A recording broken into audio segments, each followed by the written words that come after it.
সিদ্ধান্তটা আমি সাধুবাদ জানাই, কিন্তু সিদ্ধান্তের প্রসেসটার মধ্যে একটু ভুল আছে। যেমন ফ্রাইডেতে মনে করেন আমরা যারা কর্মজীবী আছি, চাকরি করি, ব্যবসা করি, আমাদের ফ্রাইডেই একটা দিন। বাংলাদেশের একমাত্র স্মার্ট সিটি বসুন্ধরা এখন আরো নিরাপদ, আধুনিকতায় আরো এক ধাপ এগিয়ে। তো এই ফ্রাইডের দিনটা যদি ওনারা 10টা আগের মতো শিডিউলটা রাখে তাহলে ভালো হয়। আর অন্য অন্য দিনগুলো যে ঠিক আছে 6টায় বন্ধ করেন, কোনো অসুবিধা নেই, কিন্তু অ্যাটলিস্ট ফ্রাইডেটা মনে করেন সবাই আসে শপিং করার জন্য।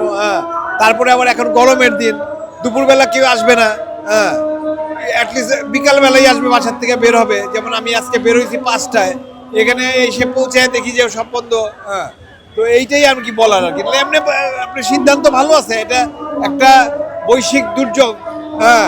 পুরো পৃথিবীতেই একটা তেলের জন্য একটা ইলেকট্রিসিটির একটা অভাব পড়ছে, আমাদের বাংলাদেশে ওইটা ইম্প্যাক্ট পড়ছে।